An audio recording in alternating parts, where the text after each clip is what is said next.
자, 그러면 테마 11부 넘어갈게요. 이제 구한말 의병활동 있는데, 이 의병활동 부분도 거의 한 4-5번 정도 나왔기 때문에 많이 나오는 부분인데요. 자, 의병활동을 이제 하기 전에 좀 이게 순서가, 번호가 잘못되는데, 이 반갑은 2번이 돼 있죠? 1번, 2번, 3번으로 이렇게 좀 고쳐주세요. 자, 보통 의병활동을 이제 크게 3식으로 나눠볼 수 있어요. 1기가 을미의병이죠. 을미의병이 이제 1895년에 있는데, 이 을미의병은 이제 뭐 때문에 일어났죠? 이런 단발령이라든지, 그 다음 을미사변 때문에 일어났죠? 예, 그래서 요 을미의병은 봉건적인 내용은 없어요. 반와해대적인 측면이 되게 강하고요. 그 다음에, 을미의병하고 이제 을사병호의병, 그러니까 그 사이에 10년 동안 가도기 의병이 있었죠. 아까 설명한 활빈당하고 영학당 이게 있었고, 그 다음에 을사의병이라고 또 하고 또 병호의병이라고 또 하는 이게 이기거든요. 이기인데 이거는 을사년이 1905년이고 병호년이 1906년이야. 그래서 을사병호의병 이렇게 하는데 을사조약 때 일어났고요. 그 다음에 이제 3기는 이제 정미의병이죠. 정미의병은 그 군대 해산을 계기로 해갖고 이제 고조의 강제퇴이나 군대 해산을 계기로 해갖고 이제 일어난 건데 1907년에 일어났죠. 여기 때 이제 이 정미의병은 단순 한 지역에서만 일어나는 게 정단위로 이렇게 일어났거든요. 그래서 이걸 의병 전쟁이라고 해요. 그래갖고 보통 반외세, 반봉건이 같이 있죠. 반외세, 반봉건이. 그래서 이거에 대한 탄압을 하려고 1909년에 일본군이 전라도 지역을 중심으로 해갖고 탄압 정책을 이제 했던 것이 남한 대토불 작전이죠. 이게 예전에 나왔던 건데, 그래서 그것 때문에 이제 많은 의병들이 피해를 입었지만 또 상당수 의병은 또 어디로 갔어요? 만주 연해주 지역으로 이제 건너가서 이제 활동 무대가 옮기게 되죠. 예. 그래서 이렇게 을미, 을사, 정미의병 이렇게 3식으로 이제 나와볼 수 있다. 그럼 구체적인 내용을 이제 보고 넘어갈게요. 첫 번째 의병은 뭐냐면 을미의병이에요. 을미의병 원인 꼭 외워두셔야겠죠? 자, 을미사변과 그다음 단발령. 그래서 을미사변은 이제 그 명성황후 시해 사건을 이제 대한 보복, 국가적 원수에 대한 보복으로 국수, 보복, 국무인, 명성황후를 시해한다. 그래서 국가적 원수에 대한 보복에서 이제 일어났고, 또 하나는 단발령. 단발령은 머리 깎는 거죠. 예. 그래서 이 두 가지 원인 외워두시면 될 것 같아요. 그래서 목적은 주로 이 사람들이 이제 어떤 사람들이 일어나냐면 유생들이 일어나요. 유생. 그래서 금왕창이 또 왕을 받들고 뭐냐면 대의를 세운다 이런 거거든요. 근황운동이에요. 그래서 주로 이것을 이제 을미의병을 뭐와 연결시키냐고 보냐면 위전척사운동하고 연결시켜요. 그래서 위전척사운동 마지막 단계가 뭐냐면 요 의병운동 단계거든요. 예. 그래서 유생층이 이제 중심해갖고 이제 일으켰고요. 그래서 이제 의병중들 보면 유인석, 이송원, 허이, 이강년, 척사파 유생으로서 주로 이학로 문화생들이 되게 많았고요. 그래서 유인석이 쓴 유명한 경문이 있어요. 그래서 이제 유인석이 쓴 그 경문 중에 격고 팔도 벌읍이라는 그 있거든요. 예, 격고 팔도 벌읍이라는 경문이 있어요. 예, 그래갖고 유인석이 이제 격고 팔도 별읍이라는 경문에서 이런 지구전농가, 지구전농가, 북계지역 백두산과 그 지역의 중심으로 해서 독립근거를 구상하는 그 내용이 있어요. 그래서 제가 여기 사료는 실러 놓지는 않았는데 유인석의 창의문, 경문 내용 있죠? 요거 교과서에 실려 있는 데 있으니까 찾아서 꼭 보세요. 그래서 그거 내용 나오면 뭐다? 을미사변이다. 그러니까 을미사변이 을미의병이다. 이렇게 인식을 하시면 되겠죠. 자, 그래서 가담세력은 주로 누구냐면 유생들이고요. 일부 이제 농민들과 동학 농민 자녀세력도 있었지만 소극적이었다는 거, 소극적 아직까지는. 왜냐면 유생들이 주도했기 때문에 좀 신분적인 어떤 차별관이 있었어. 신분관이. 그래서 있었고, 활동을 보면 종황량이, 그 다음에 이제 일본군과 거류민들을 공격하고, 단발을 강요하는 친일관리들을 처단하는 그런 것들을 했었다.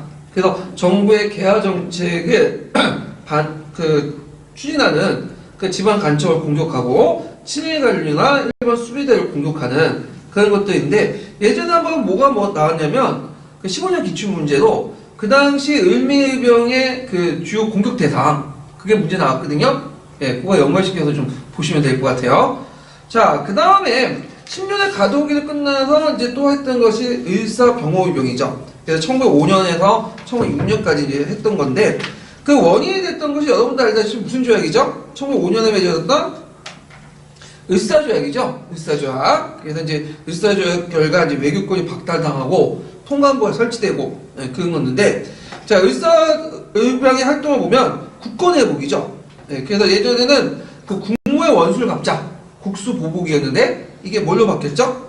이제는 을사조약을 뺏겼던 외교권을 되찾자는 국권 회복운동 바뀌고 투쟁 대상도 이제 일본 세력과 친일 관료를 명확히 설정을 했고 친일파 내각을 이제 타도하자 이런 것들인데 요때 이제 을사병호병도 주로 이제 양반들 중심이에요. 양반들. 그것도 그래서 이제 민종식, 정용기, 최익현, 허희 이런 사람이 있는데 그렇지만 일부 평민 출신 의병장도 등장을 하게 돼요. 평민 출신. 그 대표적인 사람이 이제 뭐냐면 그 신돌석 같은 사람 있죠. 태백산 호랑이 나는 포수 출신의 신돌석 같은 사람인데 여기 좀 의병장들의 활동 내용들을 좀 보면 민종식 같은 사람은 그 당시 홍주성을 점령하고 일본과 맞섰던 사람이고요. 그 다음에 이제 여기 또 눈여볼 게 뭐냐면 최익현 있죠. 최익현. 그래서 포고 8도 3인이라는 경무를 썼고 의병을 이끌고 순천에 진격을 했어. 근데 그때 진위대가 이제 토벌로 내려왔거든요. 그러니까 같은 동북끼리 싸울 수 없다. 잡혔죠. 그래서 어디로 끌려갔어요? 스시마로 끌려갔는데 이 스시마 깔 때 이제 일본의 흙을 땅을 다 밟지 않는다 해갖고 그 깔창에 조선에서 가져온 흙을 밑에 깔고 갔죠. 그리고 일본의 음식은 안 먹는다 해갖고 결국 굶어 죽었어요. 예. 그래서 최익현이 그때 나이가 거의 80이 넘었거든요. 상당히 지조가 있어. 그러니까 오늘날 그 보수하고 전혀 다른 질이 다른 사람이야. 결이 다른 사람이고. 예. 그래서 상당히 뭐냐면 고지식함에 비난하는 사람도 있지만 그렇다고 해서 나라를 팔아먹는 것도 아니고 나라를 위해서 그렇게 죽었던 사람이니까 그 활동은 좀 평가는 해줘야 되겠죠. 자, 그 다음에 이제 요게 좀 아까처럼 평민 의병장이 등장했다고 했죠. 신돌석. 그래서 요 의병운동의 새로운 양상이 보이는데 이때부터 이제 천하계층 확대와 전수의 변화가 조금씩 보여요. 그래서 예전에는 완전히 변한 건 아닌데 아까 얘기한 것처럼 민종식처럼 홍주성을 점령하고 거기에 싸우는 그런 형태가 진지전이야. 진지전. 근데 진지전은 일시적으로 저게 공건지를 점령할 수 있지만 문제는 뭐예요? 그걸 점령하고 지킬 수 있는 능력이 없는 거죠. 집중적 공격을 받잖아요. 그래서 이것이 이제 요때부터 조금씩 진지전에서 뭘로 바뀌어? 유격전으로 바뀌어. 치고 빠지는. 그래서 치고 빠지는 유격전으로 바뀌고 이것이 이제 나중에 정미의병 있죠. 정미의병 때는 이제 군대가 확산되고 이제 개입하죠. 군대가 개입하고 그러면서 이제 보편적인 어떤 전략 전술로 바뀌게 되는데 자, 하여튼 이 종전에 이제 진지전에서 유격전으로 이제 조금씩 전환되기 시작했다는 거 좀 기억을 해주시면 될 것 같아요. 자, 그래서 있고 그 다음에 이제 뒤에 넘어가서 이제 정미의병으로 넘어갈게요. 정미의병. 자, 정미의병은 의병이 전국화돼요. 조직화되고. 그래서 이것을 의병전쟁이라고 하거든요. 예. 그래서 계기가 됐던 게 예전에 시험 문제 나왔죠. 고종의 강제퇴위와 군대 해산. 무슨 조약과 관련된 거죠? 정미 7조약과 관련된 거죠. 예. 그래갖고 이제 이때 이제 해상군인들이 의병에 합류하게 돼요. 그래서 이제 정미 7조약이 맺어지고 대한제국의 군대가 해산될 때 그때 이제 박승환이라는 사람이 자결되죠. 자결하잖아요. 그 다음에 이제 그 당시 일부 시위대가 시가전을 벌여요. 물론 일본군한테 진압당하지만 시가전을 벌이고 각 지방의 진위대가 거기에 또 봉기를 하죠. 그래서 그때 이제 일부 시위대와 진위대가 의병에 참여하게 돼요.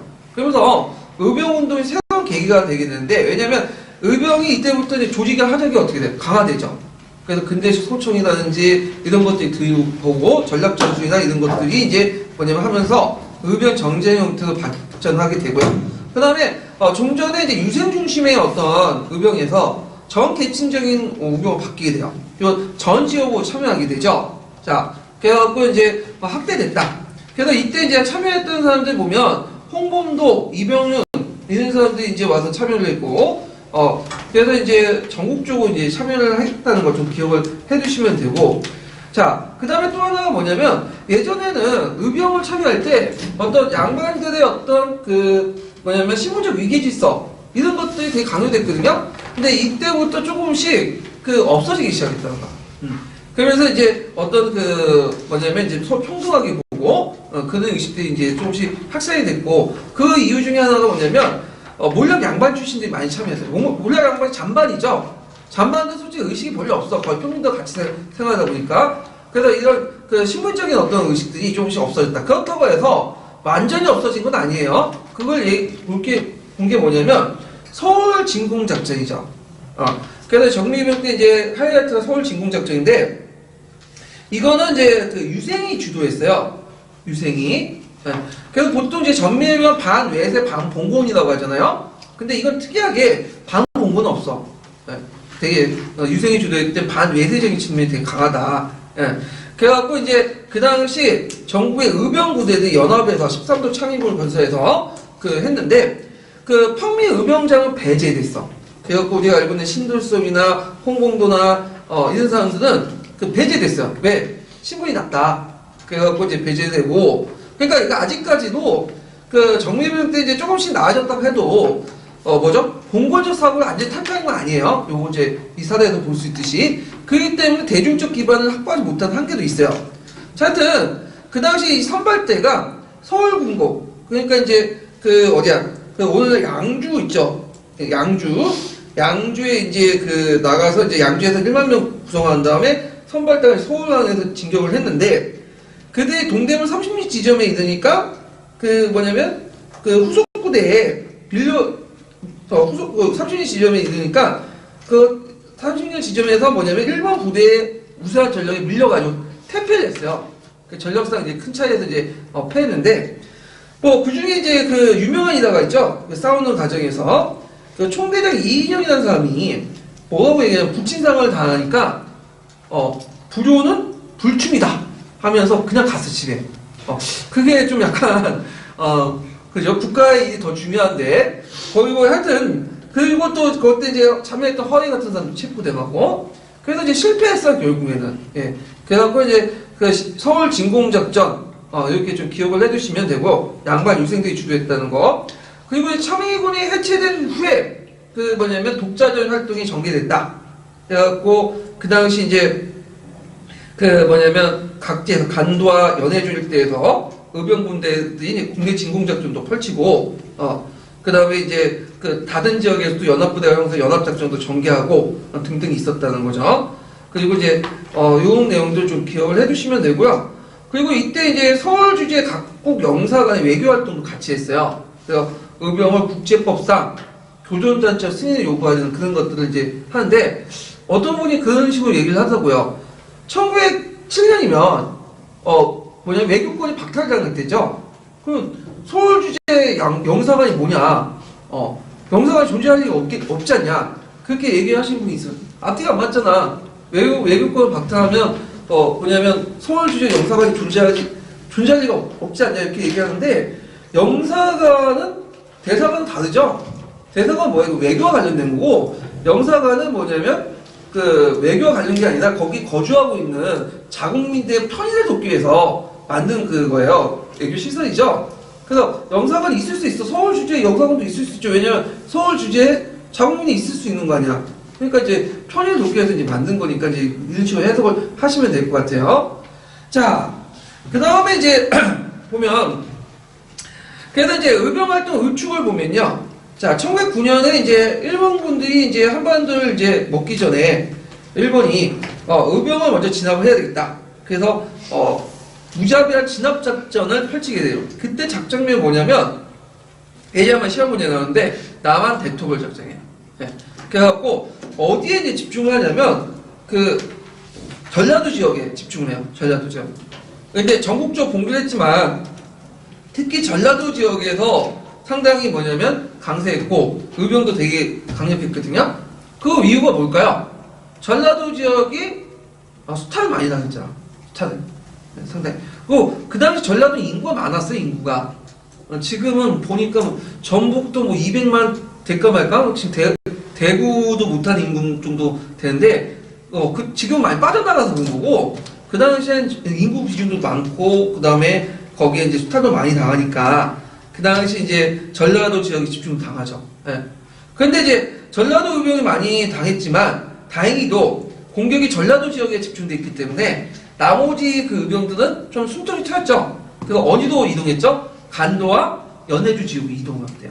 그래서 이제 이때 이제 무자비한 진압작전, 보통 이제 삼강작전이라고 하죠. 불태우고, 몰아세우고, 죽이고, 그런 식으로 해서 전략충을 만들어갖고, 강제로 소화시키고, 소개시키고, 이런 정책을 했다. 그래서 그 뭐냐면, 여기 남한 대토벌 작전, 꼭 기억을 해주시면 되고요. 그래서 남한 대토벌 작전 결과, 점점 이제 국내의 의병 세력들이 약해졌어. 급격하게 약해졌죠.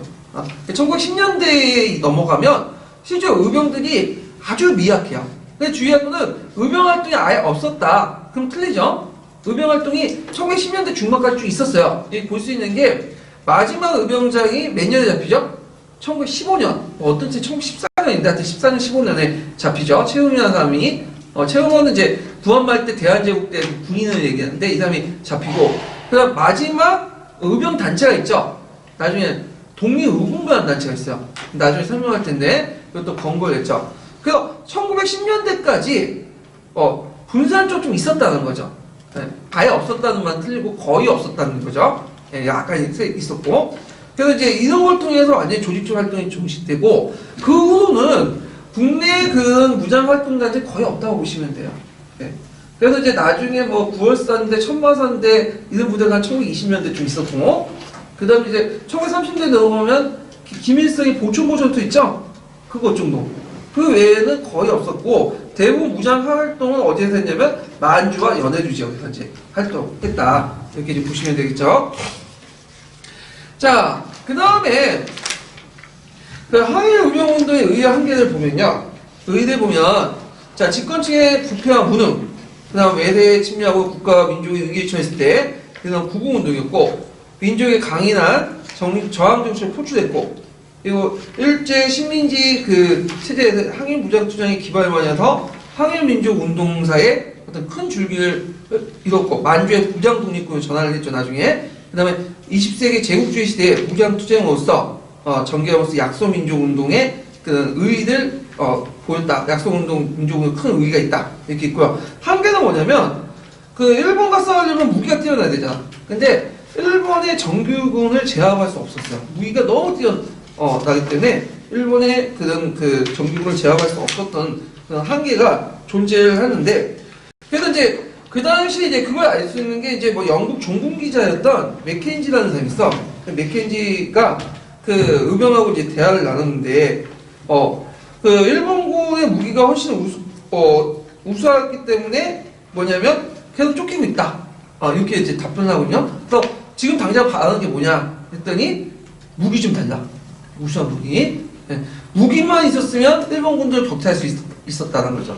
근데 이런 것들이 이제 볼 수 있는 게 나중에 1920년 되면 청산리 전투라든지 봉오동 전투에서 크게 우리가 이기잖아요.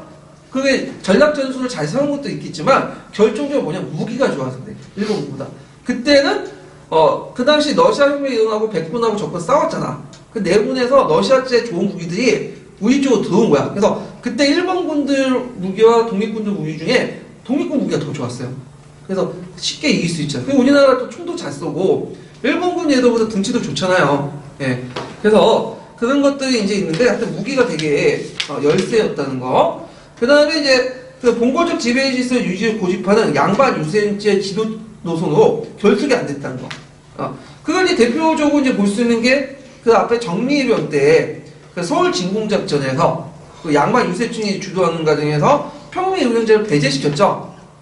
이런 것들이 이제 볼 수가 있고, 그 다음에 이제 그 세 번째로는 이제 뭐냐면 외교포럼 상시에 국제 고립돼 있었다. 네. 그래서 이제 그 국제 뭐냐면 서울주재 영사관 찾아가서 우리가 교전단체로 인정받을 하니까 언제 이미 조선이라는 나라는 외교권 없다 그러더니 뭐 교전단 인정도 안 하고 그러잖아요. 예. 그런 것들 좀 보시면 되고요. 자, 여기 책에는 안 나오지만 거기 이제 그 구한말 때 그 의열단 투쟁이 있어. 우열투쟁. 그래서 이제 여기는 이제 의열투쟁이 있었는데 그 의사들 있죠. 그래서 뜻을 잃은 의사들이 이제 열사들, 한일투쟁들 개인적으로 하는 근데 이제 있는데 여기 뭐 오늘날 뭐 테러리스트 해갖고 그 주변에 이제 보면 그 저기 뭐야 일베에서는 뭐 이 사람들 테러리스트 이렇게 부르고 있는데 참 답답해. 자, 하여튼 거기에 이제 대표적인 게 이제 여기는 안 나와있지만 자 스티븐스라는 사람 있죠. 스티븐스라는 사람은 알 수가 있고 누구야? 미국 외교공무원 왔던 사람이죠. 근데 이 사람이 오면서 이제 뭐라고 얘기하냐면 그 조선은 참 복받은 나라다. 이완용 같은 충신이 있고 이토 시노부미라는 통감이 있어서 한국인은 참 행복하다.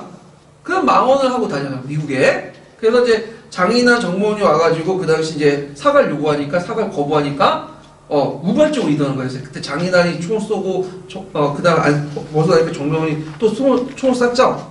그래서 이제 스티븐슨이 죽인 사건이 일어났고 자 그 다음에 이제 안중근이 아니죠. 안중근 원래 의병활동했던 그 의사인데 그 만주 하얼빈에서 누굴 죽였어요? 그 유명한 이토 시노부미를 죽였죠.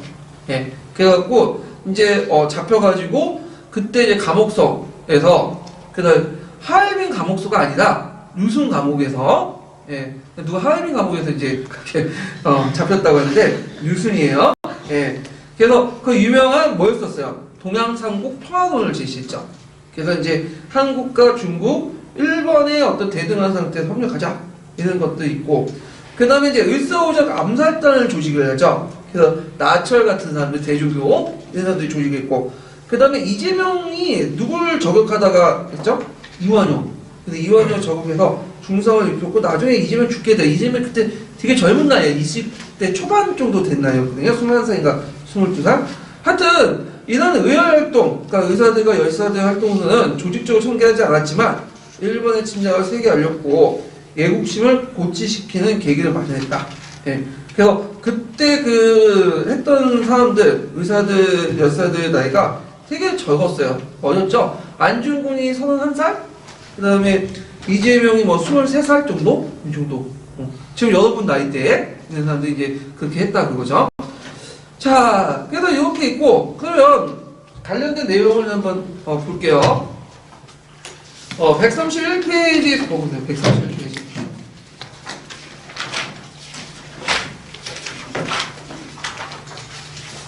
자, 131페이지 9번 문제 볼게요. 아까 얘기한 이제 안중근의 동양평화론 관련된 내용인데, 자, 이 동양평화론은 원래 처음에 안중근이 제시한 건 아니고 누가 제시했냐면 이토 시오모니가 제시했던 거예요. 네. 그 이토 시오모니가 이제 그 제시하고 초창기 안중근도 거기에 되게 공감을 했어.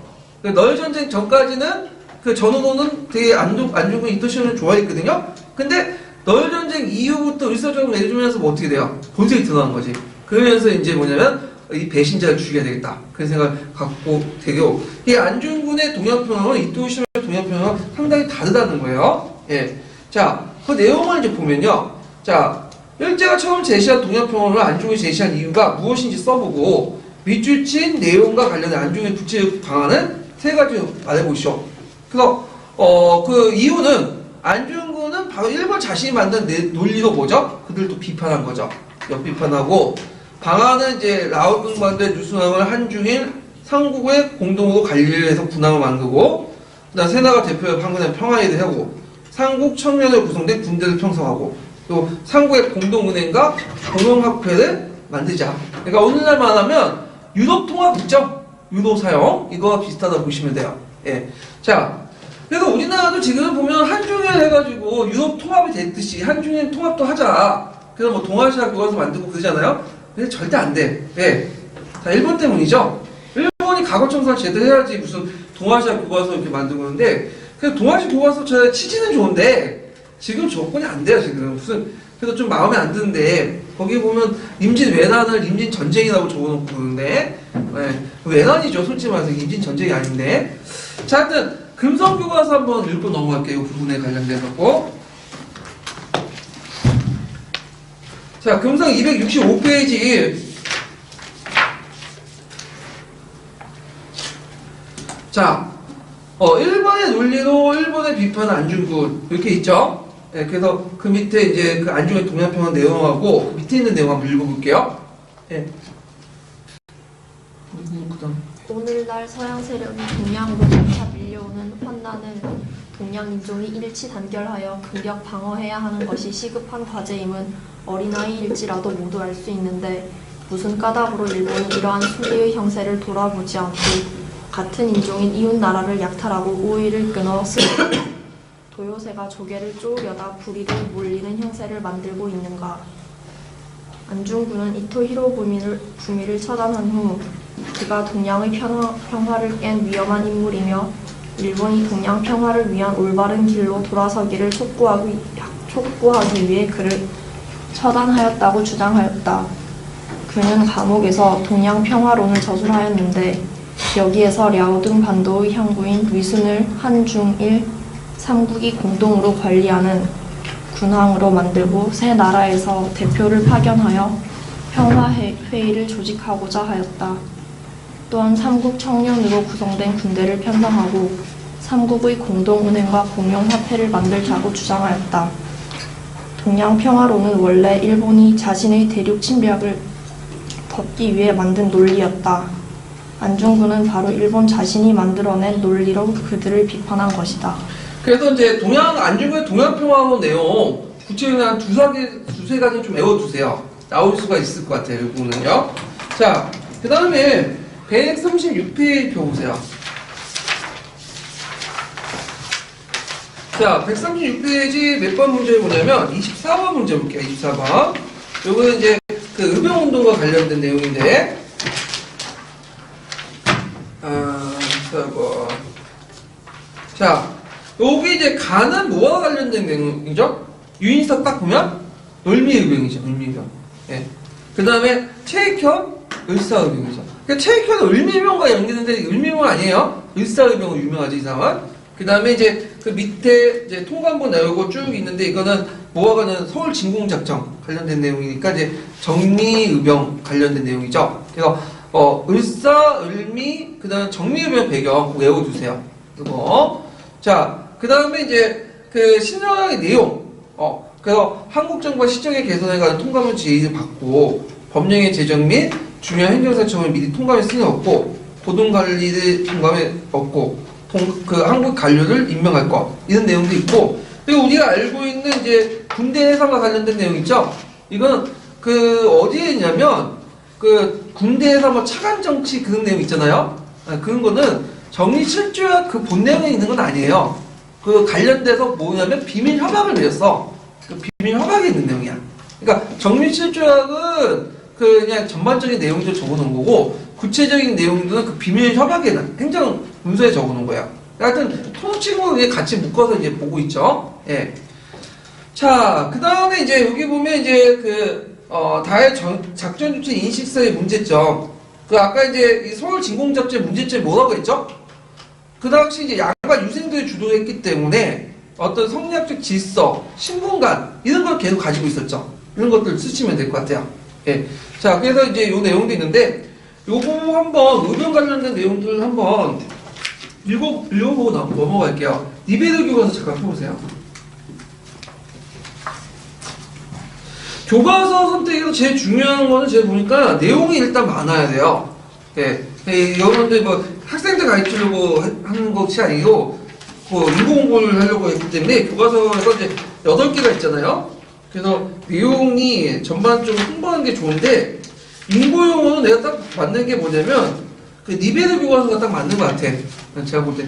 그냥 니베르 교과서 딱 보시면 알겠지만 내용이 되게 많아. 사료가 많고 쓸데없는 내용들이 많을 수 있는데 인고용어는 딱 맞아. 고대사는 금성이 맞고 그 나머지는 니베르 교과서를 보는 게 제일 효율적인 것 같은데 되게 통론 내용은 좀 약간 뺏긴 내용들이 좀 많은 것 같아요. 쓰신 분들이. 자, 그러면 이제 거기에 보면 이제 일단은 의병운동 있고 있죠. 을미의병, 을사의병, 정미의병 세 가지 의병이 있고 그 다음에 이제 뒤에 넘어가면 240페이지 보면 거기에 보면 이제 유인석의 경문 내용 있고, 포고 823이라는 체이케는 이동 있고, 서울 진국작전 있죠. 그래서 요거 탐구 활동에 있는 그 뭐냐면 사료들은 좀 기억을 할 필요가 있어. 왜냐면 이 사료가 주어지고 이게 무슨 의병이냐, 그리고 요게 발달 그 의병의 어떤 원인이 뭐냐 물어볼 수가 있겠죠. 성격이나. 그래서 요거는 눈에 발라두세요. 발라둔다는 건 애워두는 게 아니라 그 많이 받아서 익혀두는 거죠. 네. 그래서 사료 공부할 때 뭐 한자가도 많은데 솔직히 그 한자를 어떻게 다 하겠어. 뭐 삼국사나 삼국사는 솔직히 약간 한자 익히면 좀 해석하면 가능해. 근데 조선왕조실록이나 일성록이나 조선때 시대에 넘어가면 도저히 안 돼, 그거는. 네, 여러분들이 뭐 한 20년, 30년 공부해야지 고를 수 있는. 왜냐면 요 조선왕조실록이나 일성록이나 이런 사람들 쓴 사람이 누구냐? 30년 동안 밥만 먹고 그 짓을 하는 사람이야. 맨날 한문 읽고 쓰고 하는 사람들. 그래, 그 사람들은 어떻게 싸워요? 그래서 전공자들도 그 물어보면 조선왕조실록이나 일성록 번역할 때 자기가 그걸 다 번역 못해. 정확히 번역하려면 옥편을 펴놓고 자기도 봐야 돼요. 네. 그러니까 그걸 가지고 이걸 어떻게 하든 정확히 해석해서 문제를 맞추겠다. 그런 생각을 버려야 돼요. 그 예전에 나오는 그 조선왕조의 그 숙종실록에 있는 송시호 졸기 있죠. 그거 어떻게 해석해? 그래서 내가 그 요번에 그 한문 선생님한테 물어봤어. 그 카페에 한문 강의 올렸잖아요. 근데 자기도 옥편 가지고 지금 해석했대. 이거 해석하는 분이 거의 없대요. 그걸 보고 그걸 그 자리에서 그냥 해석할 능력이면 그 조선시대 때 온 사람이라고. 웬만한 한문 전공한 사람들 그거 못한다고. 근데 어떻게 하겠어요? 근데 이거 못 푼 사람이 없거든. 왜 못 푼 사람이 없냐?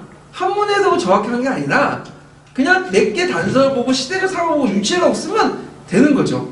마찬가지로. 네, 그래서 여러분들 한문 사용 능력 때 그걸 좀 염두에 두시고 오셔야 돼. 그래서 무슨 한문을 완전히 마스터해가지고 그 한다? 신나.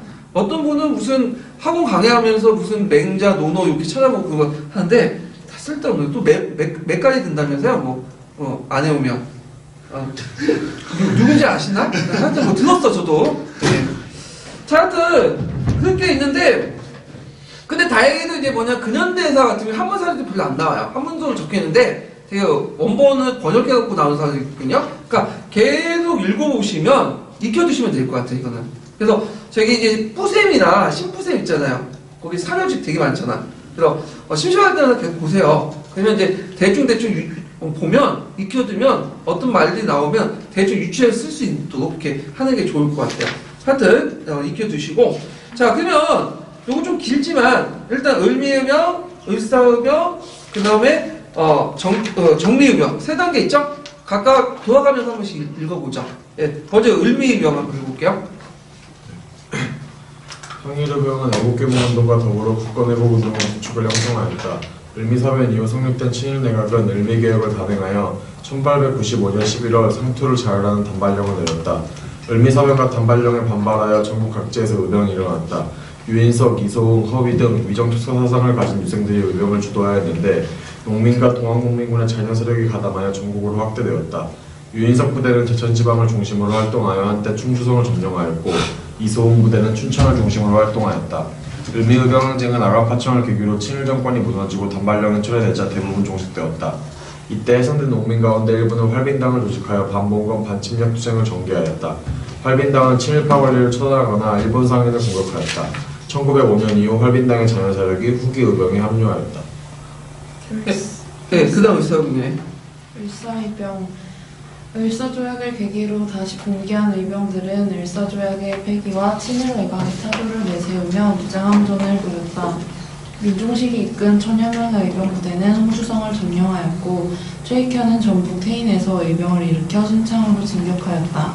최익현 부대는 순창에서 대한제국 정부가 보낸 진위대와 대치하게 되자 일본군이라면 죽음을 각오하고 싸우겠지만 임금의 군대와 싸울 수는 없다 라고 말하면서 스스로 포로가 되었다. 그 뒤 최익현은 일본의 스시마성으로 끌려가 다시 끝에 수묵하였다. 의병운동이 본격화되면서 평민 출신의 의병장이 등장하였다.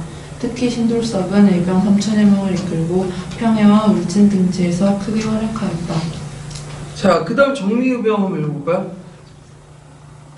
네, 그 다음 분 건너뛰어가지고 없으신 것 같은데? 예. 정리의병 군대 해산을 계기로 을병 전쟁으로 발전하다 1907년 고종 황제가 강제 퇴위당하고 군대가 해산하자 정미을병이 일어났다. 해산한 군인들이 을병 부대에 합류하면서 을병들의 항일투쟁은 전 국민적인 대일전쟁의 성격을 띠게 되었다. 을병 운동이 확산되는 가운데 1907년 1만 명의 을병이 양주에 집결하여 이인영을 총대장으로 하는 13도 창의군을 결성하고 서울 진공군 작전을 계획하였다. 이에 앞서 이인영은 서울에 주재하는 각국 영사관에 국제법상의 합법적 교전단체로 승인해달라고 요청하는 서한을 발송하였다. 1908년 허위가 이끈 300여 명의 선발대가 서울 동대문 밖 30리 지점까지 진격하였으나 일본군의 우세한 전력에 밀려 퇴폐하였다. 서울 진국작전이 실패한 이후 을병들은 소규모 부대를 편성하여 유격전을 전개하였다. 특히 호남 지역을 중심으로 을병들을 끈질기게 저항하였다. 일제는 1909년 호남 지방을 해안과 육지에서 봉쇄하고 호남 지역의 을병 출몰 지역을 반복적으로 공격하는 남한 대토벌 작전을 전개하였다.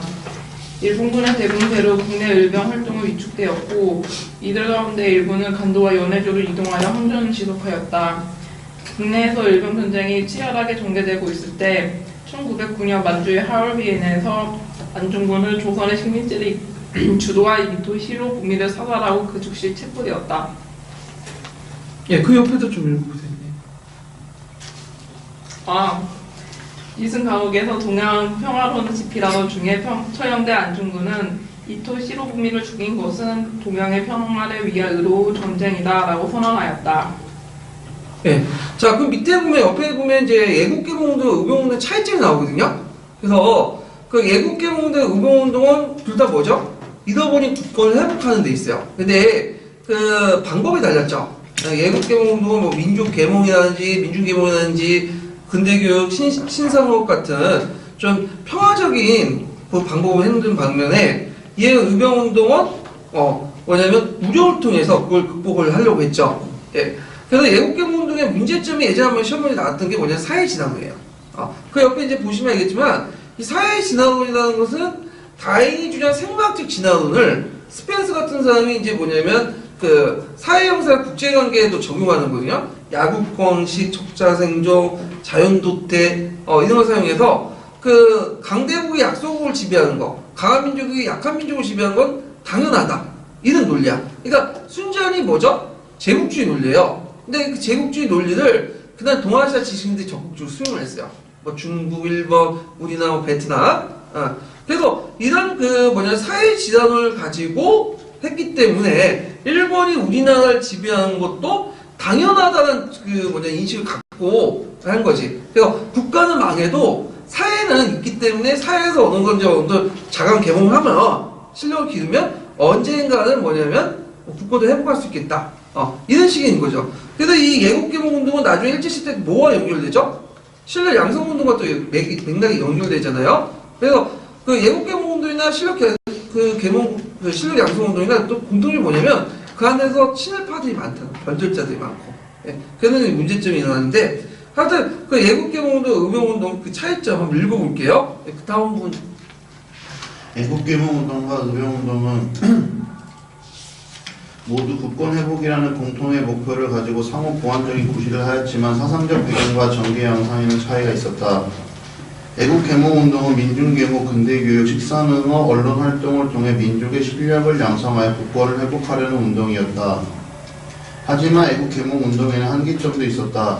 계몽사상가들은 당시 국제관계를 야극강신과 적자생존의 원리가 지배하는 것으로 인식하여 민족의 실력을 양성하는 것이 급선무라고 생각하였다.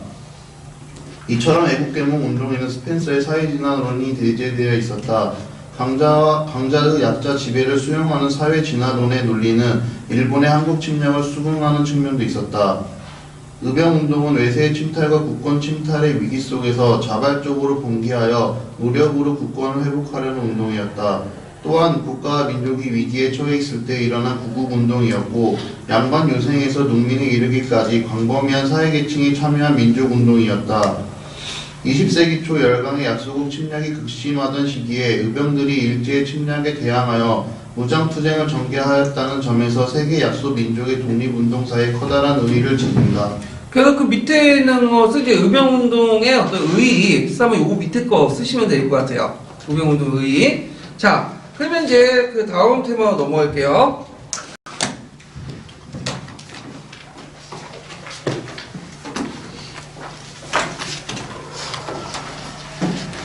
자, 강무개혁 보죠. 강무개혁. 강무개혁은 자주 나오는 부분이에요. 그래서 이제 갑오개혁과 함께 강무개혁 관련된 내용들이 상당수가 많이 나오는데, 자, 강무개혁은 이제 그 주로 이제 보면 이제 이념적 구분 시점이고, 정치적 지향은 뭐죠? 전제군주제고. 그 다음에 또 많이 나오는 것이 경계보험 나오죠. 지계 발급의 의미, 근대적 어떤 소유권 확립, 이런 것들이 이제 나왔다. 그래서 이제 그 강무개혁이 이제 강무라는 말이죠. 강무라는 말은 그 대한제국이라는 말과 함께 그냥 중흥의식을 이제 했다고 했어요. 중흥이라는 건 뭐죠? 중흥이라는 거는 왕조가 망해가려고 하는데 다시 부흥했다는 거죠. 예. 그래서 강무라는 말은 어디서 따왔을까요? 여기가 이제 후한을 세웠던 사람이 누구죠? 강무제잖아. 기억나세요? 예. 그래갖고 그 하나 망했지만 다시 중흥한 사람이 누구예요? 강무제죠. 이런 것도 있고, 그 다음에 강무라는 그 연호를 사용할 때 그 국가 이름을 바꿨죠. 이제 조선이 아니라 대한제국으로 바꿨죠. 대한제국. 그래서 요때 이제 대자는 큰 대자고 한자는 뭐냐면 사만정통을 이렇게 쓰는 거예요. 사만정통을. 그래서 이제 사만정통에 보면 그 기자조선이 음한한테 망한 다음에 그 기자조선의 준왕이 어떻게 밑으로 내려가죠. 만으로, 사만으로. 그래서 그게 사만이 이제 정통이 이제 계승이 되잖아. 이렇게 그 기자에서 사만으로. 그래서 마찬가지로 기자조선 망했지만 사만으로 정통이 계승돼갖고 중흥했잖아. 마찬가지로 조선 왕조도 지금 쇠퇴하고 있지만 이런 강무개혁을 통해서 뭐냐면 다시 부흥했다. 근대화를 통해서 이런 의지가 이제 실려 있는 것이 대한제국입니다. 그리고 이때 제자라는 것은 뭐죠? 제자는 황제의 제자예요. 그러니까 대한의 그 황제가 지배하는 국가라는 뜻으로 이제 의미가 이제 대한제국의 의미죠. 자, 그러면 이제 배경을 볼게요. 일단은 이제 그 대한제국의 이제 그 성립 시기가 이제 그 이전에 아가파천 있죠? 예.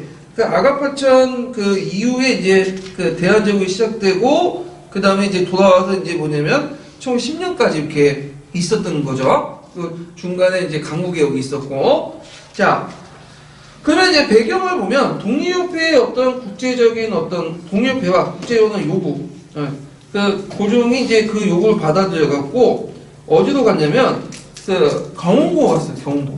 경운궁. 경운궁인데 이제 경운궁은 오늘날 어디냐? 덕수궁이에요. 덕수궁. 그 한번 예전에 한번 설명했을 거예요. 그 임진왜란 때 그 선조가 이제 그 잠깐 머물렀던 행궁이 있죠. 정릉동 행궁이라고 하는데 거기 원래는 월산대군 그 성종의 그 형이 월산대군이거든요. 월산대군 그 집터를 이제 뜯어가지고 이제 여기 머물렀어요. 거기가. 그런데 이제 행궁이었다가 나중에 이제 그 경복궁이나 그 다음에 창덕궁 이렇게 항구하려고 하니까 좀 무서운 거야, 고종이. 왜냐면 또 칼 들고 와가지고 죽일 수도 있는 거 아니에요? 그러니까 이제 일본 애들이 공격하면 도망가기 편한 데가 어디냐? 정동 지역이에요. 정동에 이제 정동에 행궁이 있었거든요. 그 행궁을 좀 신축하고 또 건물도 몇 개 짓고 해가지고 그 만든 게 경운궁이에요. 경운궁. 네, 경운궁인데 그냥 덕수궁 하는데 덕수궁은 좀 약간 잘못된 명칭인 것 같아요. 왜냐면 덕수궁은 나중에 고종이 퇴위하고 나서 궁호를 받거든요. 궁호가 덕수예요. 그래서 덕수궁이라고 해요. 거기에 그 고종이 살았기 때문에. 근데 이제 정확한 명칭은 뭐냐면 경운궁이죠. 경운궁. 그래서 이제 그 경운궁 부근에 이제 러시아 공사관이나 미국 공사가 있기 때문에 도망가기 편하죠. 예. 자, 그런데 이제 이 경운궁이 지금 가보시면 되게 조그마잖아요. 제가 한번 가봤는데 뭐 되게 조그만데 그 당시에는 좀 컸다고 그래요. 한 두세 배 정도 지금보다. 하여튼 뭐 이렇게 해가지고 경운궁을 이제 옮겼고, 그 다음에 그 당시 대한제국이 성립되면 강무라는 이제 그 연호사였기 때문에 강무개혁 이렇게 했는데, 자, 이 당시 이제 대한제국 성립 배경을 보면 그 당시 자주독립을 바라는 국민의 여론, 그 다음에 러시아, 일본 간의 세력군영이 성립됐다. 그래서 그 당시 러시아, 일본 간의 세력군영 하였기 때문에 너일 전쟁 이전까지 그래서 나름대로 개혁을 할 수 있는 제국이라고 칭할 수 있는 그 여지가 있었다라는 거죠. 자, 그래갖고 국고를 대한제국으로 성립했다. 선포를 했다는 거죠.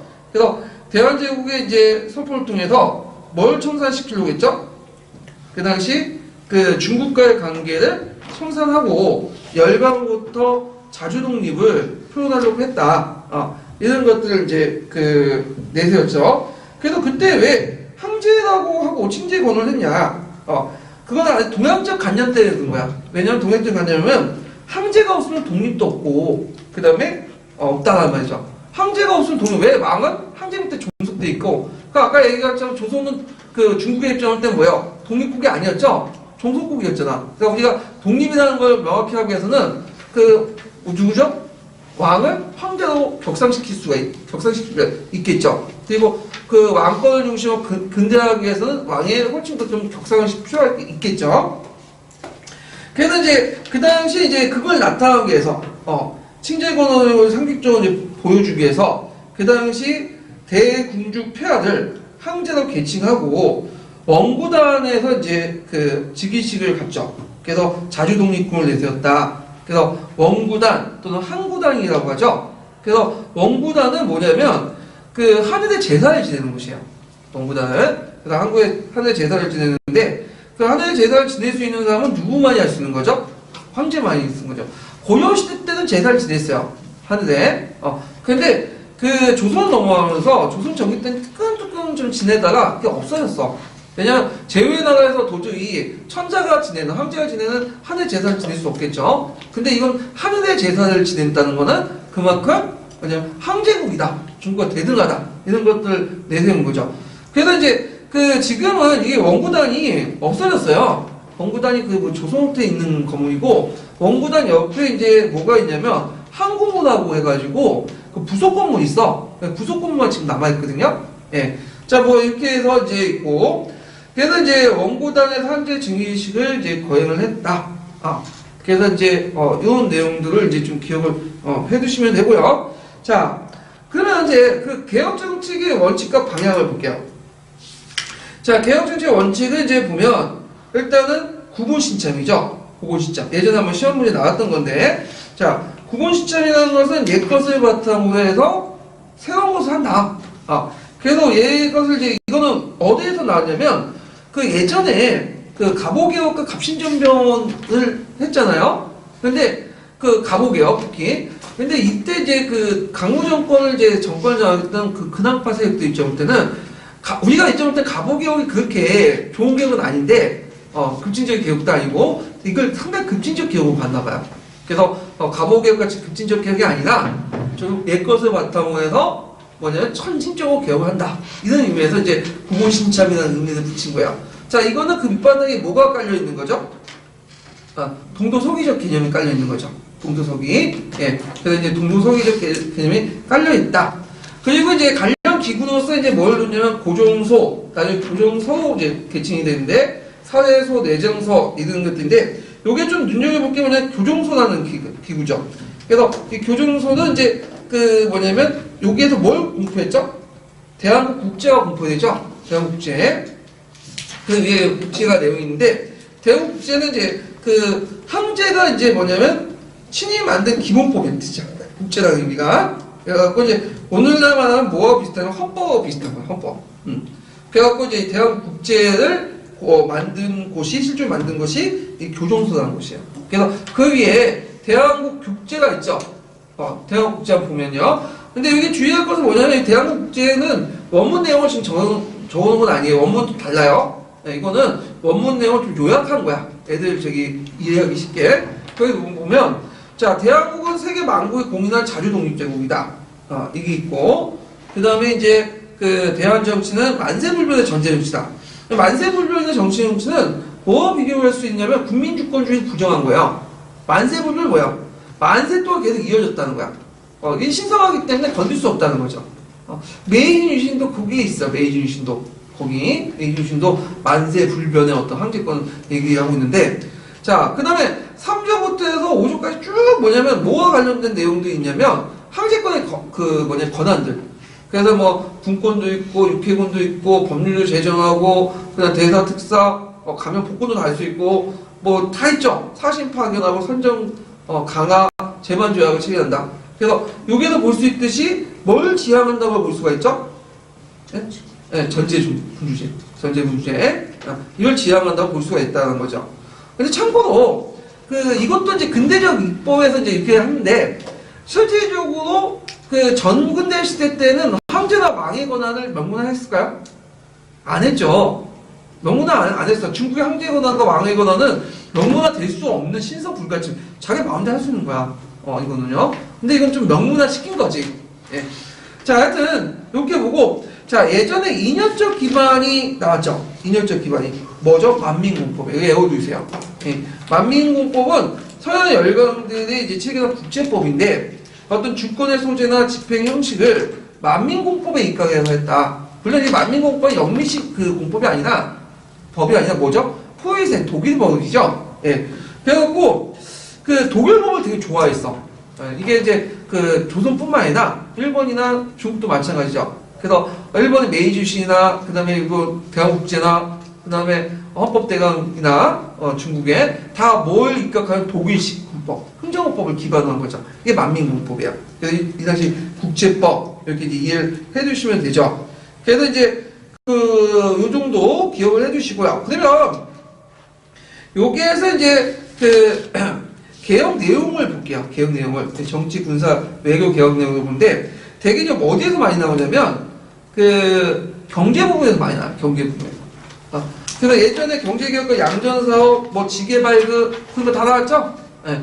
근데 여러분들 좀 주의할 게 뭐냐면 이 사람들 지금 출제 교수님들도 카페에 가입됐다는 거예요.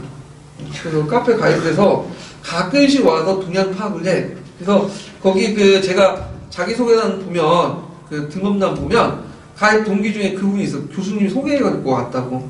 그래서 와서 요도 카페에 가입해라. 수업시간에 얘기하고 그러나 봐요. 그러면 거꾸로 생각하면 이제 여러분도 이제 지금 공부하는 패턴 같은 거 다 어느 정도 파악할 수 있다는 거죠. 예. 그래서 이 사람도 강국개혁 문제 내면 예전에 계속 경제 부분만 냈잖아요. 근데 거꾸로 정치와 외교 부분도 낼 수가 있어. 예. 그러니까 경제를 중점적으로 공부하지만 정치, 군사, 외교 이런 것도 같이 공부를 해주시는 것도 좋아요. 자, 여기 보면 이제 정치 부분은 예전에 한번 시험문에 나왔던 건데 황제권을 강화해 황제의 모든 권력을 독점하고 왕실 재정을 합충하는 데 있다. 전제군주제를 지향한다. 입헌군주가 아니라. 그래갖고 이제 대내적으로 군주권 최고 권력이고 대내적으로는 독립주권을 이제 포망한다. 아까 얘기했지만 이건 전제군주를 강화시키려고 했던 건 뭘까요? 왕권을 강화시켜서 근대화를 이루어 그다음 국내적 위기상을 돌파하려고 했던 거죠. 예. 그래서 이런 것들. 그 다음에 두 번째는 이제 행정구역을 변경인데 이것도 예전에 기출에 나왔어요. 행정구역이. 그래서 원래 2차 가보개혁 때는 1번식으로 바뀌었죠. 23부로 8조에서 23부인데 다시 뭘로 바뀐 거죠? 13도. 이때 13도라는 것은 이제 뭐냐면 경상도, 경상남도, 뭐 북도 이런 식으로 이렇게 해갖고 이제 13도 됐고 그 다음 의정부를 부여됐고 자, 중초원을 구성했고, 이 중초원이 좀 약간 예매한데, 원래 중초원이라는 것은 자문기관이었어요. 그래서 이제 신중초원 간제를 통해서 또 뭐죠?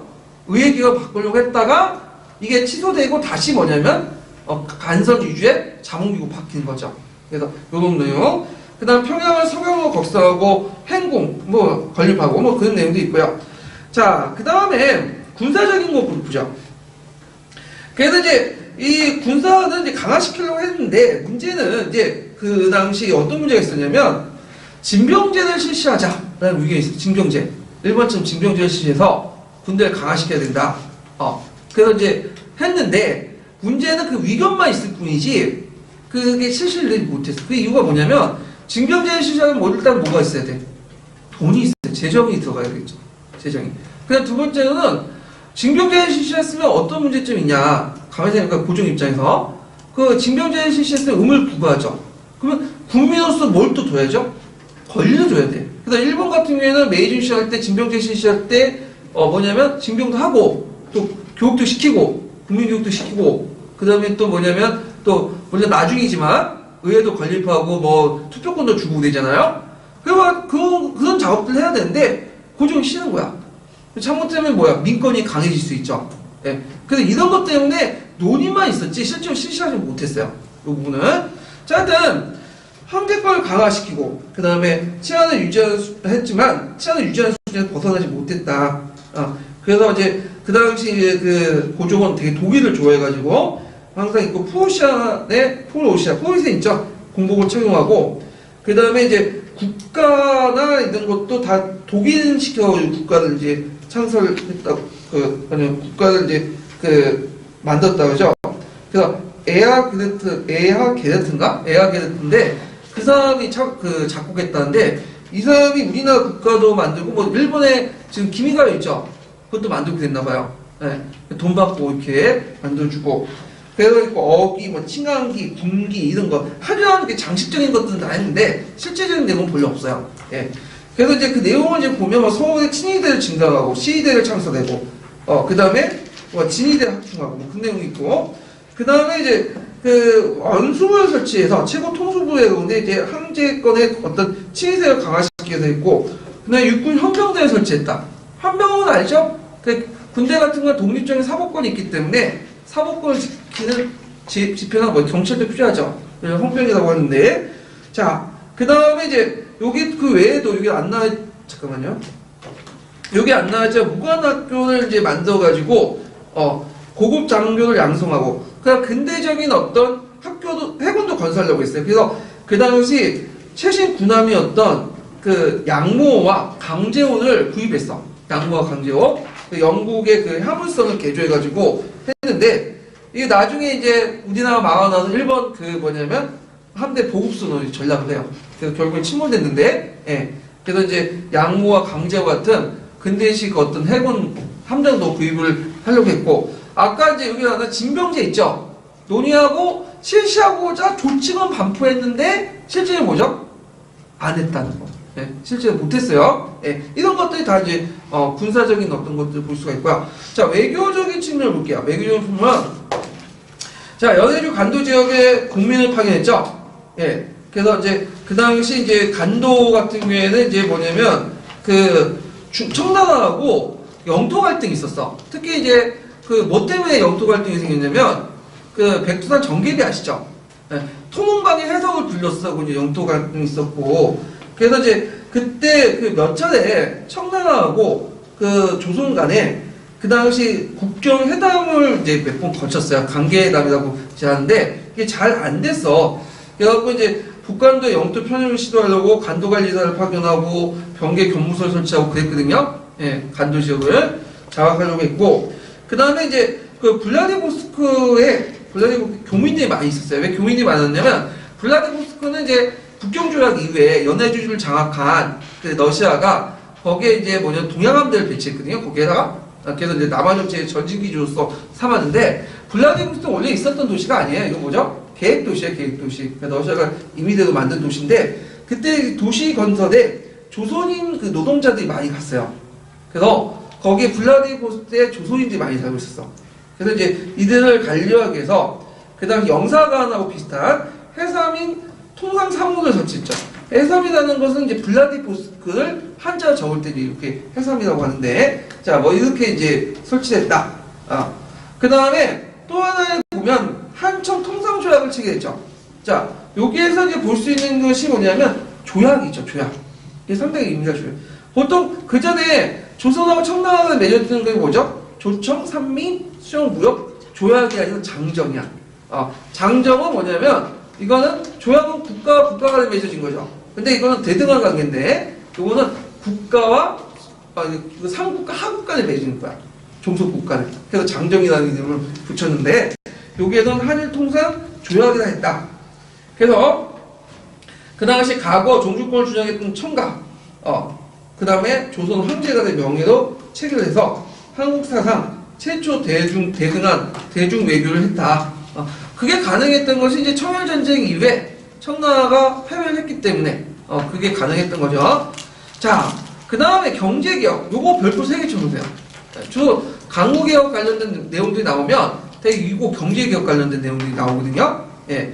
그래서 이제 특히 이제 경제개혁은 두 가지로 볼 수 있는데 양정과 지게죠. 양정과 지게. 이게 손 연결돼 있어요. 그래서 양전이라는 건 여러분들 알다시피 뭐예요? 양전 토지조사 사업이죠. 네. 근데 이제 종전에도 양전 사업이 있었는데 그 종전과 다른 건 뭐냐면 이제 이걸 통해서 근대적 소유권을 확인시켜주는 거죠. 그래서 뭘 발굴했죠? 지게를 발굴했죠. 그래서 여기서 보면 이제 강무 양전 지게사의 목적은 일몰주의 근대 토지 소유권을 확립해서 국가 재정을 개선해 토지에 상품화시키겠다. 그러니까 여기에서 일몰주라는 건 뭘까요? 우리가 이제 그 명나라 보면 일몰양주가 있죠. 일건 양주라는 개념 기억나세요? 일건 양주는 토지에 몇 가지 권리가 있는 거야? 두 가지 권리가 있는 거야. 두 가지. 예. 그래서 일전 양주 권리하는데 만약 일전 양주, 일전 양주죠. 예. 일전. 그러니까 하나의 토지에 두 가지 권리가 있는 거죠. 그래서 아까 이제 소유권하고 그다음 경작권, 도지권이라는 그런 개념도 있는데 요게 일몰일주, 일몰일권이라는 개념은 뭐냐면 하나의 물건이라는 건 뭐예요? 이건 토지죠. 물건에는 뭐가 있다는 거죠? 하나의 권리밖에 없어. 그러니까 소유권만 있는 거예요. 배타적 소유권만.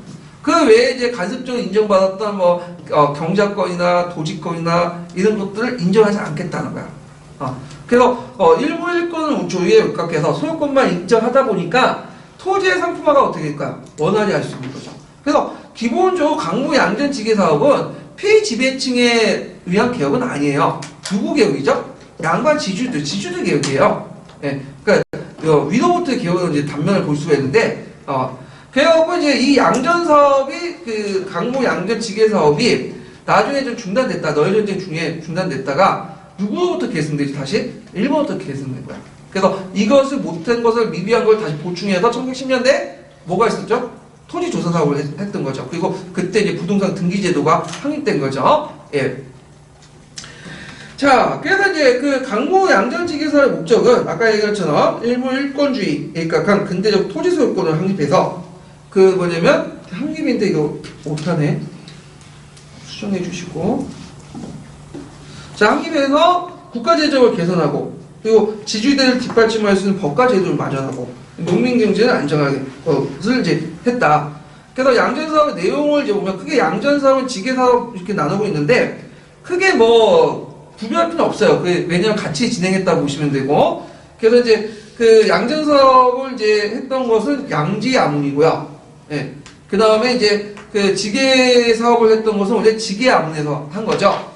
그래서 이제 같이 처음엔 두 개로 이제 시작됐다가 나중에 그 양지아문과 지게아문이 통합이 돼서 같이 이제 진행이 되죠. 그래갖고 이제 통합돼서 같이 진행이 됐다. 이렇게 이제 보시면 되겠죠. 그래갖고 이제 지게아문이 나중에 양지아문을 통합해서 양지 업무를 다 총괄해서 같이 진행해요. 그래서 예전 지게아문 나왔죠. 지게아문. 예, 요거 이제 연결시켜서 보시면 되고요. 그래서 근대적인 소유권의 증서지계 제도를 채택해서 구의 소유권을 근대의 소유권으로 전환했다. 그래서 지계 또는 책마다 강계라는 말이 있어. 강계. 지계의 명칭은 강계로 바뀌었다. 그 말이거든. 근데 지계쓰나 강계쓰나 똑같은 거예요. 이름만 바뀐 거고. 자, 그래서 이제 여기에서 볼 수 있는 게 뭐냐면 종전의 양전 사업의 차이를 볼 수 있죠. 종전의 양전 사업은 목적이 뭐예요? 그거는 토지 소유권 관련 없어요. 그거는 그냥 조세를 홀쭉 징수하기 위해서 한 거고. 근데 이거는 조세 징수뿐만 아니라 모두 같이 한다? 토지의 어떤 소유자를 확인해서 그걸 국가가 공인해 주는 거야. 공인해 주는 게 의미가 있죠. 예전에는 토지 소유권을 국가가 공인 안 해줬어요. 그런 작업도 안 했어. 그냥 마을에서 민계나 그 문서도 있죠. 토지 그냥 개인적인 문서를 통해서만 서로 마을 공동체에서 서로 인정해 주고 그랬거든요. 근데 이제 국가가 토지 소유권을 공인을 했다. 그 말은 이제 뭐냐면 토지의 상품화가 원활히 할 수 있다는 거야. 자, 이걸 이제 예를 들면 이런 것들이죠. 자, 우리가 이제 지금 카페에서 그 카페에 그 장터가 있잖아요. 그래서 물건을 갖다 팔고 그러는데, 근데 문제는 이거는 한쪽이 이제 서로 믿고 하는 건데, 한쪽이 진짜 사기칠 의도로 돈만 받고 튈 수가 있잖아. 그래서 예전에 한번 전화까지 왔어요. 누가 돈을 받고 이제 보내주기로 했는데 안 보내준다는 거야. 전화를 했는데 계속 안 받는데요. 그 경찰에 신고했대. 그래서 경찰한테 연락이 왔어요. 그 사람 누구냐고. 내가 아나. 그래서 저는 저거 책임을 묻힌다고 했거든. 알아서 하라고. 예. 그럼 이런 상태에서 거래비용이 되게 늘어나겠죠. 의심할 거 아니야. 그런데 예를 들어서 이제 옵션이라든지 뭐 공인된 어떤 사이트에서 알라딘이나 그런 데서 중고 물품을 팔고 중고책을 팔 경우에는 믿고 할 수 있죠. 왜냐면 판매자나 구매자나 이게 뭐냐면 누가 중개시켜 주는 거야? 알라딘이라는 공인 그 업체에서 중개시켜 주잖아. 그러면 보기 어떻게 돼요? 만약에 뭐 띵겨먹을 수도 없고 손해보더라도 알라딘이 보증해서 줄 거 아니야. 예. 그러면 어떻게 상품거래가 중고거래가 원활히 할 수 있죠? 이거 잘 생각해. 국가가 중간에 이렇게 쓰면 이게 믿고 서로 이제 뭐냐면 토지 매매가 가능하다는 거죠. 사기칠 수 있는 여지가 없어지고, 예, 이런 데 이제 의미가 있고, 이것이 근대 소유권하고 관련돼 있어요. 보통 이제 동산과 부동산 개념 아시죠? 동산은 뭐예요? 움직이는 물건이죠. 그래서 이제 요런 책이나 이런 것들은 주 소유권이 어떻게 해요? 이전하는 거죠, 그냥. 근데 보통 이 건물이라든지 그 다음에 토지라든지 이런 것들은 부동산이야. 그러니까 움직이지 못하는 것. 움직이지 못하는 물건은 뭐예요? 부동산을 너 판매하고 이거 해서 소유권 이전되는 게 아니죠? 항상 돈을 받으면 이게 소유권 이전받으면 어떻게? 동사무소 가서 등기를 떠가고 확인을 받아야 돼. 예, 그게 부동산 등기제도잖아요. 그러니까 오늘날 부동산 등기제도와 비슷하다. 이렇게 이제 보시면 되겠죠. 자, 그래서 이제 근대적인 어떤 소유권을 전환을 했다. 의미가 있고요. 근데 좀 약간 이제 의미 또 다른 게 뭐냐? 외국인 소유를 금지했다. 요때 외국인은 구체적으로 누굴까요? 일본인이죠, 일본인. 왜냐면 이제 그 당시 구한말 때 들어가면 이 일본인들이 그 전라도 지역에 뭐냐면 많은 농장들을 만들어요. 땅을 사들여가지고. 왜 그러겠어요? 안정적인 쌀을 확보하기 위한 거죠. 그래서 이런 것들을 막기 위해서 그 당시 일본인 대농장 학대를 방지하려고 했다. 이런 것들 좀 기억을 해주시면 되고요. 그 다음에 또 종전의 양전사업과 또 다른 게 뭐냐면 종전의 양전사업은 농지만 대상으로 했죠. 근데 농지뿐만 아니라 전체 토지 대상, 가옥이라든지 그 다음에 가수, 그러니까 산림 이런 것 등등 해갖고 전체적으로 해서 이런 그 토지에 대한 정확한 파악과 국가 관리권을 바탕으로 한 근대 국가 경영을 하려고 했다. 이렇게 이제 보시면 되겠죠. 그 다음 또 하나의 경제사업 보는 게 뭐냐면 식상공업 정책이야. 네. 그래서 이 식상공업 정책은 이제 뭐냐면 보통 이 식상공업 정책은 우리나라에서 처음에 실시한 건 아니에요. 어디에서 실시했죠? 일본에서 했죠. 일본 메이진의 경제 정책 중에 하나가 식상공업이잖아. 그래서 요때 식자는 뭐냐면 식목일 할 때 식이야. 그 나물 심죠. 그 마찬가지로 그 서양의 기술과 이런 그 자본을 도입해서 공장 같은 것을 심어서 산업을 흥하게 한다. 경제를 흥하게 한다. 이게 이제 식상업인데 요걸 원래 일본의 제도인데 일본의 어떤 경제 정책 우리가 뺏긴 거야. 배칭 마케팅하는데 이게 국가 차원에서 주도했고 또 민간 차원에서 주도하고 그러거든요. 그래서 여기 식상업 정책은 누가 주도했냐면 항시이 주도했어요. 항시. 내장원을 바탕 항시이 주도를 했고 그 다음에 이제 그 식상업 정책을 이제 주도했던 그 대표적인 사람이 누구냐면 이용익이라는 사람이 있어요. 이 사람 이름 좀 외워주세요. 이용인데 이 사람은 이제 누구냐면 보부상 출신이에요. 보부상 출신이고 그 대한제국 때 이제 식상업을 이제 주도했던 사람인데 이 사람이 원래 한경도 북청 출신이거든요. 그래서 보부상을 해서 모은 돈을 근간에 투자해 거부가 됐고 그리고 이모군란 때 그 왕비 민씨가 춘천으로 도망갈 때 그 왕비와 왕의 비밀 연락을 또 담당을 했고 그 다음에 항실 제재에 큰 도움을 줬어. 그래갖고 이제 그 대한제국 시기 때 그 당시 이제 탁지부 대신도 했고 나중에 이제 서부철도국 총재도 했고 중앙은행 총재도 했던 사람이에요. 그래서 식상공업 정책을 주도를 했고요. 그래서 이제 나중에 이제 그 신라적인 결과를 때 용안포 조차권을 얻을 때 러시아에 넘길 때 큰 영향을 행사했다가 나중에 1904년에 너혈전이 일어나고 이용의 항일유정서 조인에 반대했다가 일본은 압송이 돼요. 그래서 일본은 갖은 방법 해외에 했지만 실패했죠. 그래서 이 사람이 이제 1905년에 다시 귀국을 했거든요. 그래갖고 이제 이 사람이 이제 학교를 세워요. 그 중에 보성소학교, 보성전문학교, 그 다음에 보성중학교, 인쇄소 보성사 이런 것들을 세우거든요. 그래서 그 보성소학교, 보성중학교는 보성전문학교는 좀 알아줄게. 보성전문학교가 지금 어디에 보시냐면 고려대 있죠? 예, 고려대 전신이죠.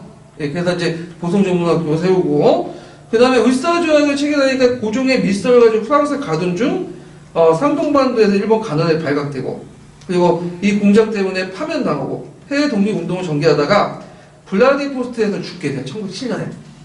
그래서 이 사람은 근황파죠. 근황파. 예전에 얘기했죠. 우리가 보통 갑신정병을 할 때 뭐 온건계합파, 급진계합파만 생각하는데 근황파도 존재하고 있었다는 거야. 네. 그래서 이런 것들을 했다. 그래서 이제 이 사람을 주도로 해갖고 이제 좀 보면 근본이 화폐개혁을 이제 와 중앙은행을 설립을 추진하려고 했다. 설립을 시도했어요. 그래서 관련된 법령까지 내었는데 실패했어. 네. 근본적으로 뭐야? 왜 실패했을까요? 금이 없었죠, 금이. 네. 그게 근본적으로 금이 없었어. 왜냐면 우리나라가 금 강산이 되게 많았거든요. 네.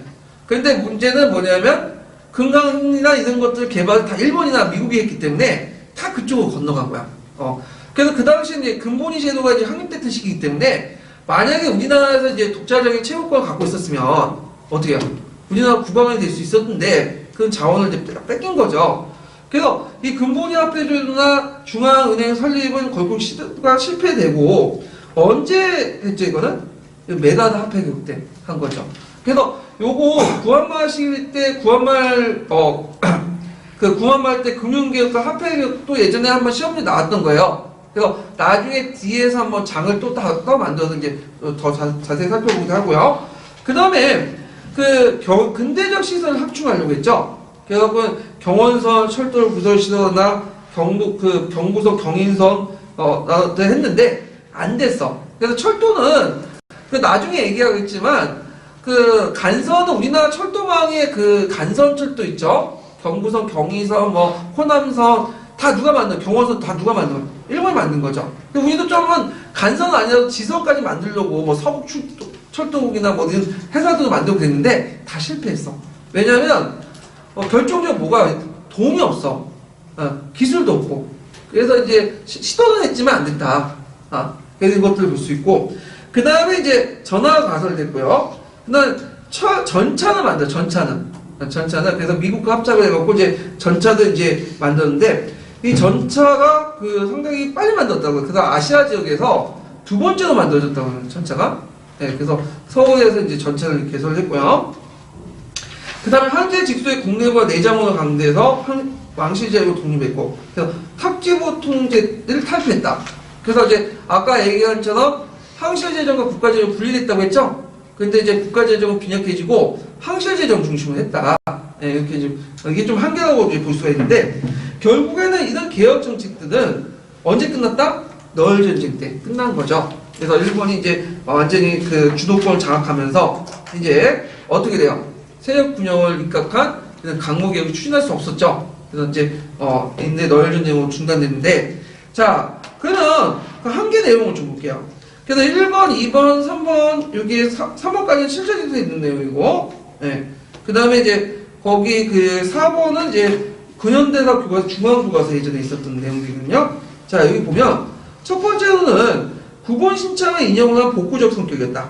그래서 재정적 뒷받침도 없었고, 그다음 두 번째는 민주의 경제내각과 국가재정을 실행시켜 왕실재정을 이제 뭐냐면 했다. 아까 얘기한 것처럼 국가의 공식적인 부고, 그 다음에 아까 전에 탁지부 같은 기분을 바탕으로 한 게 아니라 그 국내부나 그 다음 그 밑에 내장원을 바탕으로 이제 개혁을 추구했다는데 문제점이 있는 거죠. 자, 그 다음에 이제 철도부설 같은 것을 외국에 특화하고 기술과 자본을 위해서 이루어진, 우리가 독자적으로 하려면 기술과 자본을 있고 추진해야 되는데, 겉으로는 우리가 자주 한다고 하지만 실제 기술이나 자본이 없기 때문에 외국 자본 끌어들이고 기술 끌어들이고 이런 것들이 이제 문제가 있었다라는 거죠.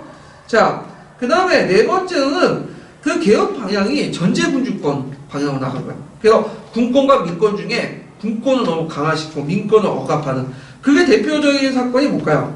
독립협회, 민권운동을 탄압하고 결국에 독립협회를 해체시키죠. 그래서 앞에 언급한 것처럼 제가 이제 독립협회와 강무개혁의 관계, 강무정부의 관계를 좀 볼 때 강무개혁의 한계가 이 독립협회 해체에서 나왔다. 이렇게 보시면 되겠고요.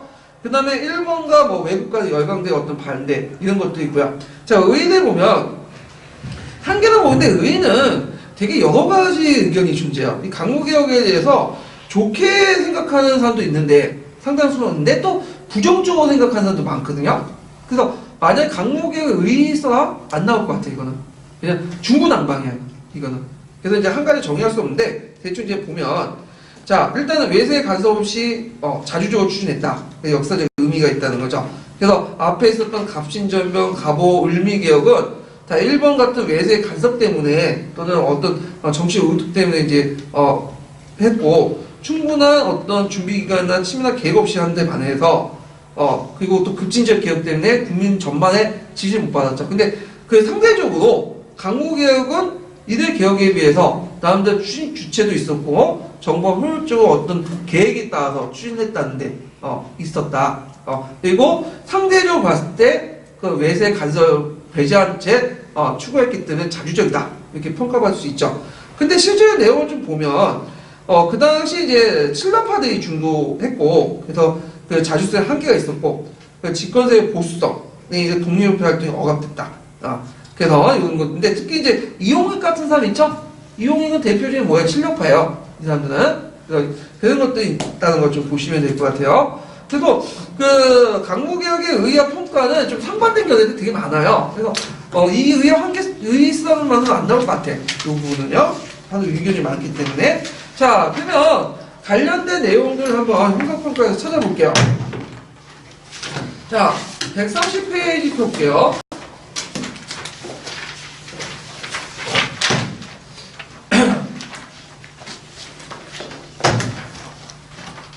자, 130페이지 7번 내용 볼게요. 7번.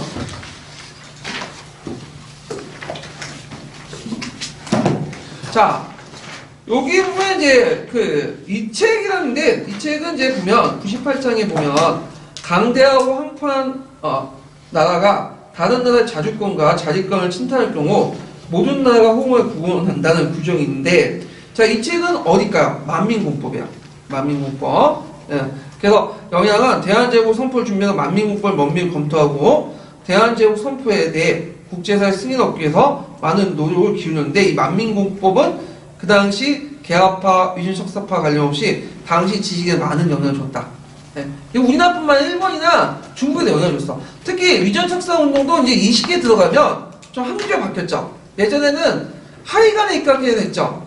그래서 이제 오랑캐, 서양 오랑캐, 일본 오랑캐 우리나라 쳐들어왔기 때문에 물친다. 싸운다 이런 게 아니라 이제 대등한 국가인 시기에서 이제 국제법에 대해서 우리가 침탈당했다 이런 식으로 바뀌게 되죠. 근데 한계를 보면 한계를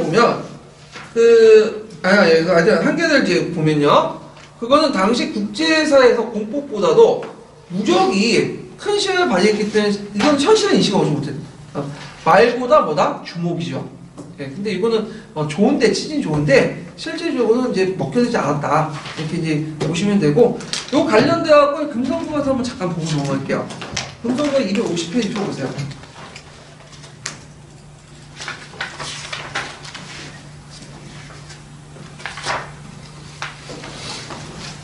금성 250페이지.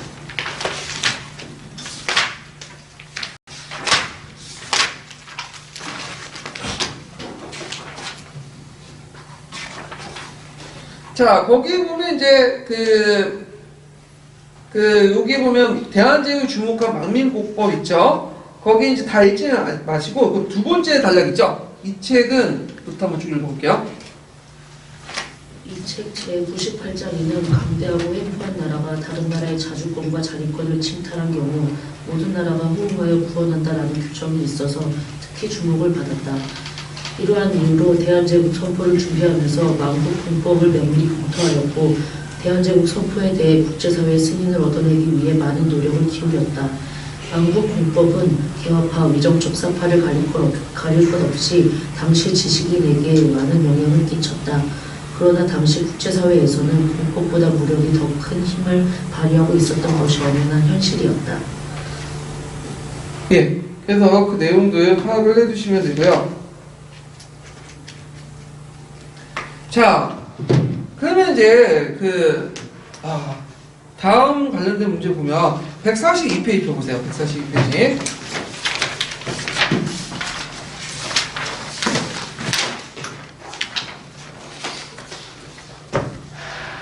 자, 42번 문제 볼게요. 42번 문제.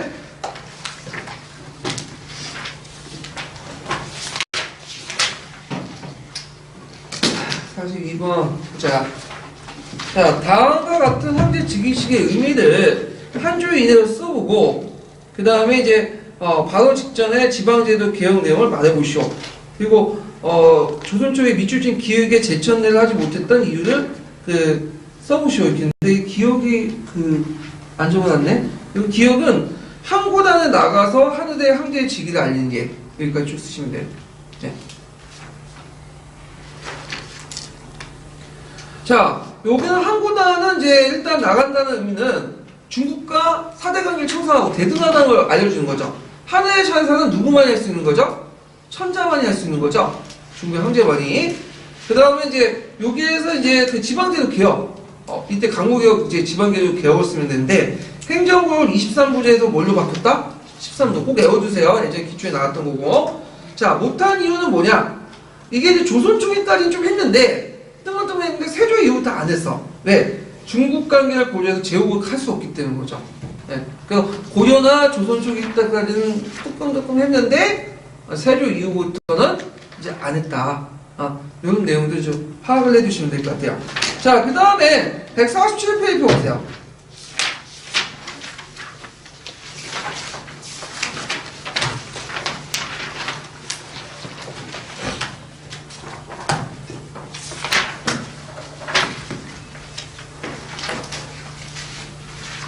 자, 147페이지 58번 문제 보면, 자, 가의 이제 그 경제 의미를 서술해보고, 뒷줄진 양전사업의 실시한 목적을 말해보시오. 그리고 강국의 의의와 한계를 각각 한 가지로 서술해보시오. 이렇게 있는데, 자, 여기에 이제 가에 들어갈 건 뭘까요? 지계, 관계죠. 그래서, 의미는 예전에 한번 기출문에 나왔던 건데, 국가가 개인의 토지 소유를 법적으로 인정해줬다. 공인해줬다. 근대법적 어떤 토지 소유권을 확립했다. 이렇게 쓰시면 되겠죠.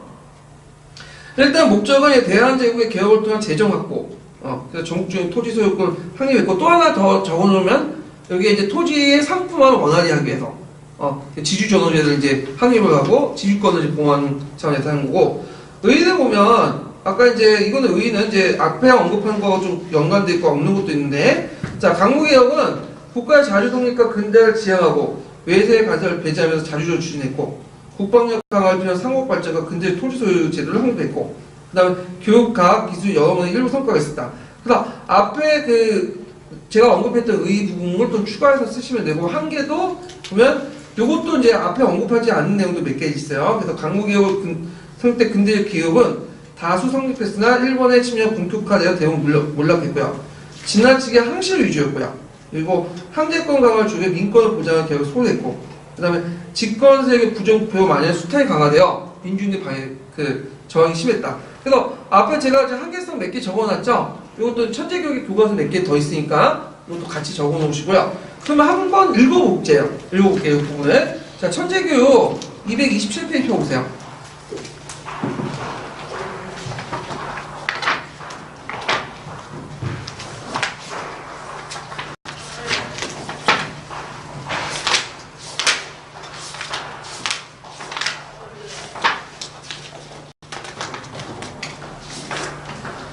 자, 227페이지, 이게 227페이지가 맞나? 잠깐만. 211페이지. 아니? 211페이지. 211페이지 보세요. 이게 잘못 적었네. 네. 거기, 강목개혁의 의의화한 게 있죠? 요거 한번 읽어볼게요. 그 다음 분 누구죠? 없어요? 책이 있죠. 네. 광무개혁은 국가의 자주독립과 근대화를 지향하고 외세의 간섭을 배제하면서 자주적으로 추진되었다. 특히 국방력의 강화를 비롯하여 상공업의 발전과 근대적 토지 소유 제도를 확립하여 하였다는 데 개혁의 의의가 있다. 또 교육과 과학, 기술 면에서도 일부 성과가 있다. 광무개혁으로 근대적 기업이 다수 설립되었으나 이후 일본의 침략이 본격화되면서 대부분 몰락하였다. 또한 광무개혁은 지나치게 황실 중심으로 진행되었으며 개혁에 필요한 재정을 충분히 확보하지 못하였다. 뿐만 아니라 황제권 강화에 주력하여 민권을 보장하는 개혁에 소홀하였으며 집권 세력의 부정부패가 만연하고 수탈이 계속되어 민중의 저항이 계속되었다.